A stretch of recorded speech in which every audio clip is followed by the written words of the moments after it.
soi vak acha kom khop mai tu kina kan policy he ni dar kar thum soi don pon dar kar thum soi da hi kan pai ve him fiba achan chu kum thum chuang kan ina yan kan ching le ta wrong for policy te hi kan ram yana ma mo ngoi ngoya tuna chuan kan mi te hi rethei na boya kan politician min suai lu ta kan MLA tel lo hian kan dam lo ngam to lo re renga a thi pe chu MLA tel lo thi thi lo kan ngai to heng zong is PM chuan kan mi te ti hau sai la kan mi te room ri ngai thai la kan tel lo hian thingam ve tu te po hian kan bo chei me kan ni electric a hian kum ma chung in electric bill hi kan ti to don lo reng renga mani khanin chung in kho ma hela hian soi fia do ten tia kan soya kan ti to lo dan tur le kan ti thei dan tur te kan soya ni tui vai ko kan khuap do na ama ro chu kan khuama sak ber tur ani lo wa kan khuama sak ber tur chu tlong lui ani ya megawatt somnga pali ani ya chu Mizoram poisa pon kan khuap pang kan ti khoi chang nge khuap pang in ti ni mai the ni kum chu ringot khan mi puin electric bill adik takin kan pe ya sarkarin adik taka pek lo wanga kum khat chunga kan bill bat late fee kan choi chu vai bel che sang khat jali le som thum pan ni ani chu vai bel che sang khat jali som thum pan ni ka late fee kan choi ringot mai ni chunga chang de chuanin ke ni chuan adik takin kan pe anga chumi chu kan le panga chumi mai ba ka chuanin adik taka hun taka kan pek chuan 7% rebate lo om le ngalani kan electric bill atangin chung te ne na kan pek bek phe chuanin ama le ma hi ai tum don kan tiani chutiang chuan ro man na fel tak kan ne ya zau policy te zawa chuan hei khodung sei te po fang ma tui em a khodung sei fang ma hi kum kan sarkar the ni chuan MLA te kan lo tling ani chuan zoram dung le wa khodung sei fang ma yin se don ani Aizol market a kwan khodung sei fang ma tin an la lam huai don ani chu ni ka thir lok chu ni khodung sei fang ma tui big na te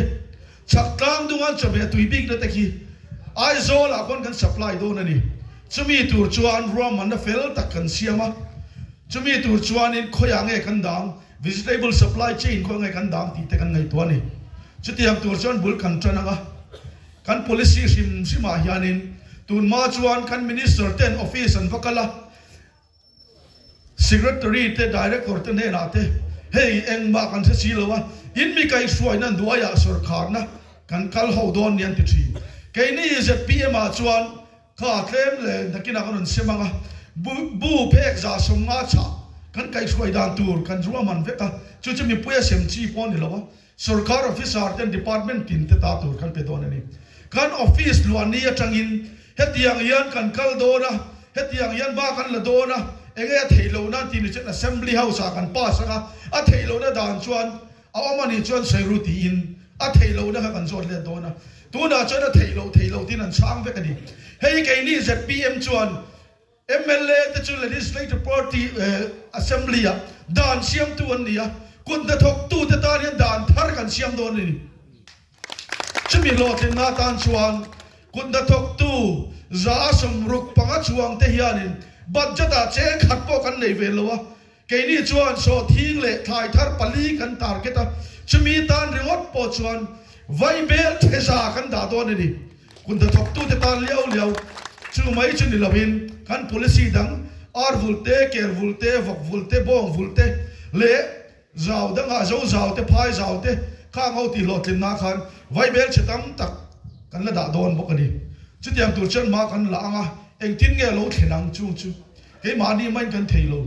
pathian kan awanga elai khodung sei mi pui hi vai ne ka som du chu ni puthang boya ke ni ai fel le khathiam awalo kal to thei to pin marun la a try lo ome he ZPM kan lua MLA candidate tura kan ho tu ten minun ti khanin kan chung kwa kan committee ya helai bial tan hian ti thei eng ma kan nei lo helai bial tan hian eng ma pek tur po kan nei si lo wa enge kan tiang tin kan trong trai ruala so kan ngeya khodung sei khotlang tan hian amen abak ti the kan nei lo kan nun na cho kan ngeya ni chu ni kan pek thei tok chu ni bangai nei kan pe don chu ni amen mangai ta tan chon eng kim manin huam thi tru amen in tan thei top kan chuanga lung le ya po kolasi pa po kan sukala khodung se ya chon an la chakang ti ro emene fan ti zel adik po dik mai the amor strong try na in ram kan la nga kan kal ngai lo na ko kan kalanga lalpat na thoka nga Jordan luhi dai kaya ngu khai turu Jerusalem kul kan au chim do na ni turu chumi tur chan voi ni hianin helaya kan mi le sa te mai ni lawin kan tu he bak te hianin kan thil tum le bai na kan lan tir tum na kong mi lo hon sak turin ka song du cheu ni kan du sak na cheu kan mangai na cheu hi lan tir the tun ba ki kan nei lo tu na chuan amaro chu ro re la thu khenga kan lo thu ve ya thil ti theya min da ni chuan eng tia kan mangai na chu kan lan tirang ti chu kan rel tlang kan soi tlang chumi tur chuan voi ne hian kan song cheu ni lal siam tu king me karit di voi ne khodung sei khotlang kan tu he pak te hi lal kan siam to ka ta eng lal nge kan siam eng ang lalin nge min kai suai ke ni chuan kal phung thar mi pui sarkar kan tia kan sarkar om to le om me ka ten an mani in soidan chuan MNF sarkar congress sarkar tin in soi china ke ni chuan atira tangin zoram mi pui ta na rong kan bol do wangin membership fee poi la lawa khai KB kan nei palanga unit poi din lawela steering committee ti la kan thu le la pudar tu tur ko khata pali panga dom chuan to ke tin atira bul kan trana chutiang cho thei to pin ba kanan la MLA bial ria ta ne na kan changa bial som panga a pani na sang tak kan han ni pha ani amaro chi India rama kan oma India dan khalo kalpe lu tuk thei lawa VC kan in thang do na unit recommend te ngai ta ni chuta chuan PSC in uluk takin kan ngai tua kan movement ril ru pai si lo hian unit system hi alongai ni India rama chuan kan tia unit te din veila membership fee te poila ve to butin VC in kan nuwa khanin PSC in kan pass chawani chuta tang chuan kan kal zela voin ni a chuan unit reward po hi sa khat jathum som ni paru kan nei to block ki som sari paru kan nei ya group ki som thum paru kan nei ni kan piang chak lu to ka PSC in kan han rel le ya le la ma chuan kan han nui bo bok thina unit din turin kan in nor ngar ngara achana chuan a ding jing lu to ka khota khan nakina VC kan lo in khanga kan unit ranga chumi chu din lo chuan kan unit ranga chumi thlin lo chuan tin unit kwa taw mak ti kan lo wangin PSC bok chon tu chua kan siam le a khwa ina azir viau lo chuan unit din to lo tur ti kan pas tok mai ni antinan ko khat mizoram ma chodin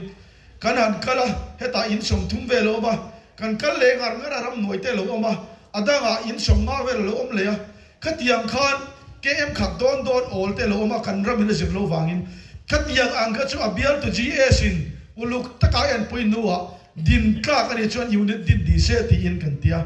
chutia ang chuan kan in khwa khere de eng wange zoram mi puya wanghen mole kan mi te ya party lian pan ni ti thina voinia chuan party lian hi jet PM ani ti hi kan mi ten in trong ka po lo mang to rutin ka sei du tuna chuan unit te po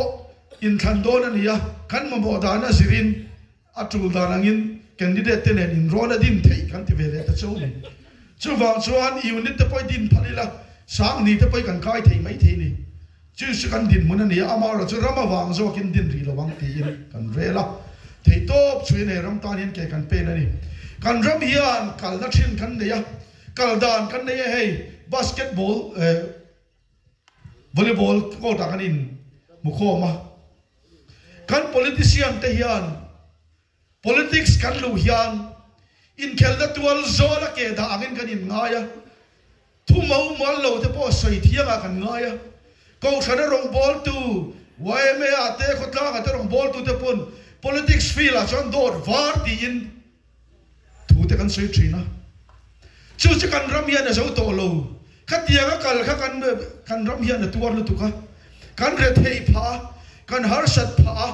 chú vang chuan cái này giật PM chuan kal phung thar tin politics khel mua là kan lu ta ni chuan mà ni in lanin he ram alo din chuan theina tura tan ti in thu kan pa sa chu ta ta na kan thil pass chu sarkar na kan lo chang ani chuan MLA in an tin ve le a motor manata na nuai so man don chin kha cái này chuan dong ve lo mai la zoram mi puitan i la na ngoti in tu lu na kan siam ta ni kan sarkar chang hian Mizoram budget hi cheng nuai tam takin apung don rewat mai ni ama ruang ral mai kha chung chung atan nge so thi kan leina tan te so thi chi nei lo te leina tura tan te kan lan ve don ani so thi chi hi zona tam khop mai kho tin kan kala in tin kan lu ta cái ni kan dei ve si lo ek tin nge ne kan ti so thi chi nei lo te society kan din anga khodung sei ginger farming society in omanga in society in noya so thi chi leina nei lo tak tak ta chungin ron zong chuak anga kan rel hoanga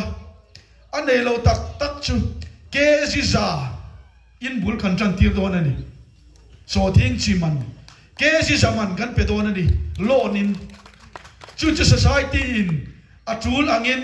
in lo manei changa arul dan tur po society kal tangin in rulang til khon pe khi atha e amaro chu til khon pe kan war tu ko wangin kan ram chuan voi nia chuan ani tur ang ani lowa a than tur ang in a thang lowa kan thora ani chuan e hote po kan lutani chu wang chuan kan thora mal som de dong turin in po a chaila thei to chuin ma kan la anga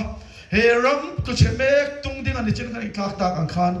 wa da changin min kan awang min lo ngai thanga kan ram hi ti dam le don ani chumi tur chuan voi nia hianin helai khotlang mi pui kan thu pak ti ka som du chuwa khathar ni saria khianin vote kha ka lo ni don lal kan siam le don chu lal kan siam a chu ma mi ti ange ni ya kalphung tharamin kalpui tu tur lal kan siam don kalphung tharin kan kal dona chumi min en sina kan som na te hi min lo ngai khak chaka khathar ni saria khian ka chin chiana lukhum nuaya ron chol ve ya Hek politics in beina sang tak satak noya chola lukhuma min lo me sak turin ka somin ka ngin chon ne ka lo me atok na khan nei ka naulal mala hianin aban na chong trai na nei set tu le lal chong trai na in kan jom don ne chairman kha kan nge na nge